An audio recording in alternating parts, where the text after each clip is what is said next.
Olá, leitores e ouvintes, sejam bem-vindos para mais um episódio do Pode Ler, onde cada livro é um novo começo. Eu sou Priscila. Eu sou Rebeca. E hoje vamos conversar com a Efigênia Alves, uma incrível autora de livros e chefe do Departamento de Ensino e professora do Instituto Federal Campus Jaguaribe. Hoje vamos explorar suas inspirações e obras. Seja bem-vinda. Obrigada, meninas. Estamos aqui e muito bom contar com a participação de vocês aí da audiência.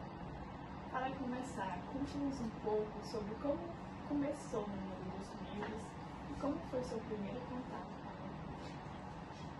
a leitura. Na verdade, meu primeiro contato com a leitura foi tardio. Eu posso dizer assim, tardio, mas com a literatura não. Porque parece contraditório, né? Então, o seu primeiro contato com a leitura foi tardio e com a literatura não? A literatura me chegava pela oralidade. Então, meu pai era um grande contador de histórias.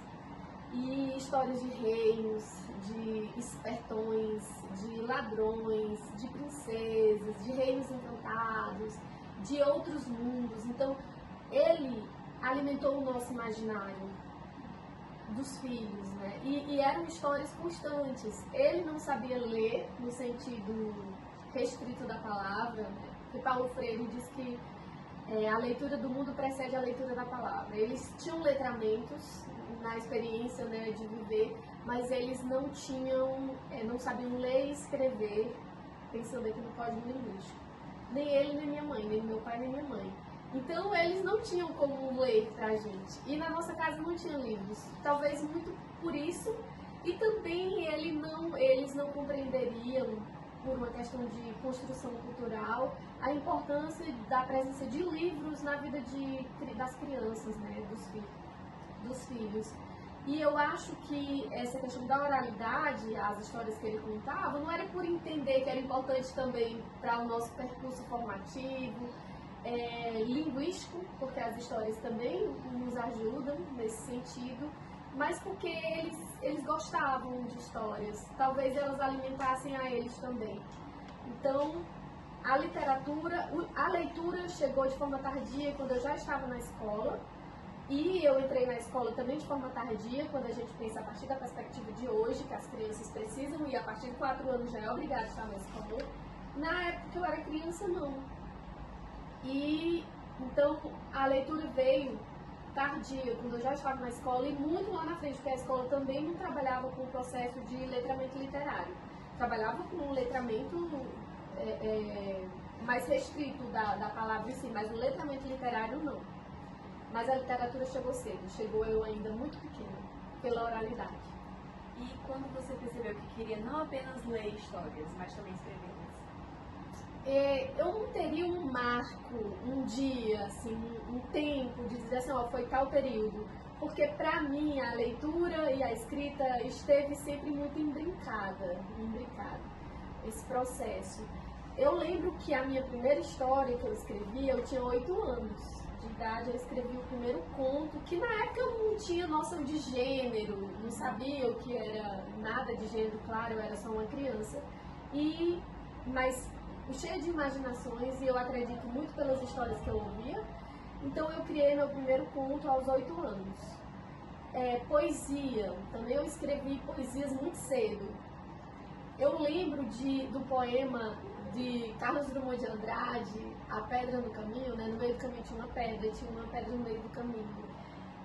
Eu achei aquele poema tão, assim, sem sentido, porque eu não acompanhei a metáfora. Eu era criança, assim, talvez mocinha, não acompanhei a metáfora. E eu vi no livro didático esse poema, e eu pensei assim, e eu vi no livro, dizia que tinha sido traduzido em 8 idiomas. Claro que já foi traduzido muito mais, para muito mais nações, né? Mas lá tinha a informação na época de que ele tinha sido traduzido para 8 idiomas. Eu fiquei assim, nossa, se esse homem com um poema assim, desse jeito foi traduzido, imagina os meus vão bombar, porque eu leitora imatura, não acompanhava metáforas. Depois que eu descobri, né, quem era Drummond e o que era esse poema, eu me coloquei no meu lugar, chaqueta e tudo. Mas escrever poemas, embora eu não tenha nenhum livro de poesia escrito, todos os meus trabalhos são em prosa, não tenho poesia, mas foi um dos primeiros gêneros que eu escrevi, foi poemas. Escrevi muito, só que muito ruinzinhos, assim. Eu olhando hoje a minha produção, você diz, nossa, mas pra mim, naquele período, era muita coisa, sabe? Agora vai sair um livro de um edital, aquele 13º edital Ceará de Incentivo às Artes, que eu me inscrevi no edital com poesia. Agora vai sair o primeiro livro de poemas. Já. Tem data? Não tem ainda, mas eu penso em... Porque no projeto eu coloquei que um lançamento, no lançamento eu coloquei um sarau a partir dos poemas que estão lá, e coloquei também um com música, um sarau com música. Já foi aprovado, como eu disse, eu estou só esperando o recurso cair para começar a cair na conta, para eu começar a dialogar com as pessoas que fazem parte desse projeto, que é um projeto maior. Por exemplo, vai ter uma oficina de poesia com tradução em Libras, com uma moça fazendo a tradução em Libras. Então é um projeto mais amplo, não é só um livro. Talvez em março ou abril do próximo ano, porque ainda vai, os textos já estão selecionados, organizados, só que ainda vai para gráfica, para o design gráfico, ainda tem todo esse trabalho. A questão de criar poemas, assim, foi mais ou menos na adolescência, esses que a senhora começou criando? Sim, na adolescência. Normalmente, eu acredito, eu conheço muita gente que escreve, né? Tipo, bota os sentimentos pra fora em forma de poesia, poemas. E aí, eu, por exemplo, sou uma delas. Eu acho assim muito bom, mas acredito que futuramente, quando eu for ler esses poemas, que está no meu bloco de notas, escritos também em diários, depois que eu vou observar de outra forma. Da mesma forma, quando a gente pega um livro de poesia, a gente lê de uma forma, e aí, com o quê? 1 ano, 2 anos depois, a gente já vê totalmente diferente. A gente já compreende e interpreta diferente. Porque já não somos as mesmas também, né? E essa diferença que vai nos acompanhando faz com que a gente vá tendo outros olhares sobre o mesmo objeto. Há algum tema específico que você considera essencial abordar nos livros infantis hoje em dia? Hoje eu acho muito importante temas que eles chamam, no âmbito da pesquisa literária, eles chamam de temas fraturantes. São temas densos, temas necessários, porque a literatura infantil ela ajuda no processo de crescimento emocional, intelectual, claro, né? Emocional, linguístico, imaginativo. E eu acho importante hoje esses temas densos, como eu disse, fraturantes, que tragam, por exemplo, vários tipos de violência, mas de forma velada. Que ele não seja um fortalecimento dessa violência, mas que ele sirva como um enfrentamento dela, sem didatizar, sabe? Esse tema vir, mas ele vir de forma, digamos, velada, mas que é possível senti-lo. Não necessariamente tudo dado, mas muita coisa pressuposta, e a partir da experiência leitora da criança, ela conseguir se encontrar ali e encontrar formas também de vazão, formas de socorro, digamos assim, interior, sabe? Então eu acho os temas fraturantes importantes de serem trazidos. Por exemplo, um livro que eu acho que traz um pouco essa questão é esse Cada Um é o que é. Ele traz a fauna brasileira, alguns dos animais que constam estão também em processo de extinção, e ele traz de forma velada a questão do bullying, a partir dos animais. Um gambazinho chega numa região nova para ele, e ele já procura a bicharada, porque na metáfora da criança, você chega, a criança não vai tateando o espaço, ela se joga, né? Então ele se joga, e ele, por mais que ele saia limpinho, perfumado, quando ele começa a suar, ele começa a surgir um odor que os colegas, né, os outros animais, fazem gozações com ele. E ele sempre sai da brincadeira antes de terminar. E tem uma jaguatirica que está olhando a jaguatiriquinha dela brincar, porque tem sempre algumas mães que estão ali, né, olhando como é que é a brincadeira, e ela percebe que ele está em processo de sofrimento. E aí ela faz uma brincadeira de O que é, onde os animais recebem uma característica, cada um coloca as suas características, como se fosse o que é, depois ela embaralha e redistribui. Cada um pega características diferentes e lê para ver quem é que adivinha. E nesse processo a gente pode sentir o sofrimento do gambá. E vai também trazendo ditados populares. Por exemplo, o camaleão, que ele muda de cor, ele diz assim, para a pessoa não se impressionar com as aparências, que as aparências enganam, ele muda de cor, mas não muda de essência, de personalidade. Então vai trazendo ditados populares também. Tem brincadeiras populares, tem ditados populares e os animais, a fauna. A palavra bullying ela não aparece em nenhum momento, porque não é um livro didático, mas é possível sentir as ações, a partir das ações da personagem. Só que eu gosto de temas ainda mais fraturantes, como a questão do assédio. Eu tenho uma produção, só que não foi publicada ainda, que envolve essa questão do assédio. Tenho 2, na verdade, escritos já que envolvem essa questão do assédio sexual na infância, mas também de forma velada.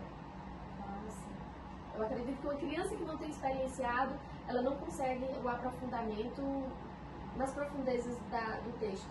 Ela fica na superfície, que tudo bem, e a superfície também é bonita. Agora, eu acredito que quem já experienciou, ela consegue mergulhar um pouco além. E até identificar que Sim. possivelmente já ter passado por isso também. Sim, sim. Existe algum livro da sua infância ou da sua adolescência também que te marcou de forma especial? Não, assim, de forma especial. Na minha infância tinha um poema que eu só descobri anos depois, que era de Cecília Meirelles, que eu imaginava que era só um texto. É A Chácara do Chico Bolacha. A Chácara do Chico Bolacha, tudo que se procura nunca se acha. E aí segue trazendo uma sonoridade muito boa. Mas eu não sabia que era poema, eu não sabia quem eram autores, até porque por muito tempo os professores também trabalhavam texto sem trazer autorias. Hoje a gente vê a importância disso, alguns alunos identificaram inclusive um texto, isso aqui me parece ser de autor tal, a partir do estilo que o texto está presente, né? E esse texto ele marcou, eu decorei na época, criança, mas, assim, gosto também demais de Bartolomeu Campos de Queiroz, os livros deles são marcantes na minha vida, tanto que no meu mestrado eu quis trabalhar com ele, com as obras dele, Bartolomeu Campos de Queiroz.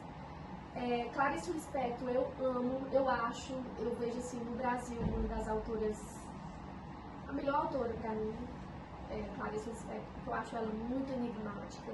A meu ver, ela consegue adentrar a alma humana a partir de situações tão corriqueiras, ela consegue trazer situações assim profundas. Eu acho Clarice Lispector impressionante. Também gosto muito de Maris Rosa. Então, assim, não é que tenha um texto em si, mas tem autores muito importantes na minha formação literária. E como você vê o papel de escritoras na promoção de uma sociedade mais justa e igualitária em termos de gênero?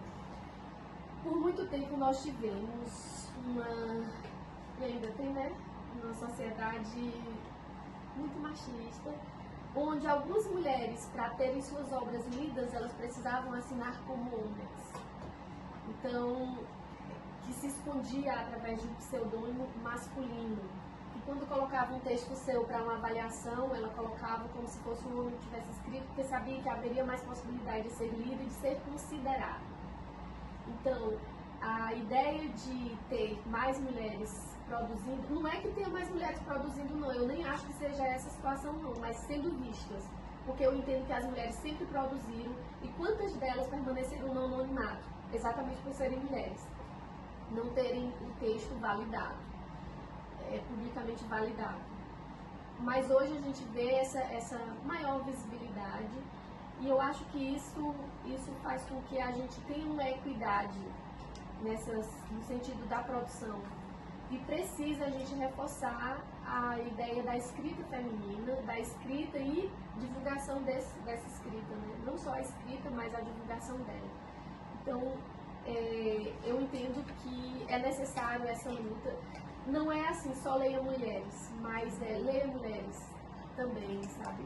Porque por muito tempo tivemos autores masculinos quase que sempre. Agora é que a gente vê as mulheres se mostrando, né? Porque na verdade elas sempre escreveram, mas elas se mostrando mais porque tiveram portas abertas que lhe dessem essa possibilidade. Tendo agora mais destaque. Inclusive, aqui na biblioteca da Escola Poeta, a EP, temos um cantinho com visibilidade feminina, que é só de livros de mulheres, e também a gente tem outro cantinho que é só de livros de autoras negras. Para quem tiver interesse, está disponível aqui para os alunos da escola pegarem a qualquer momento.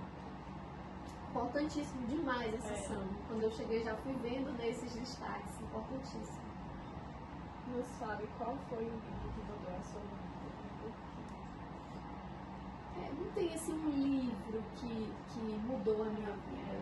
Assim, na espiritualidade é a Bíblia, né? Assim, a partir do conhecimento de algumas histórias e de alguns preceitos, eu me senti mudada de fato.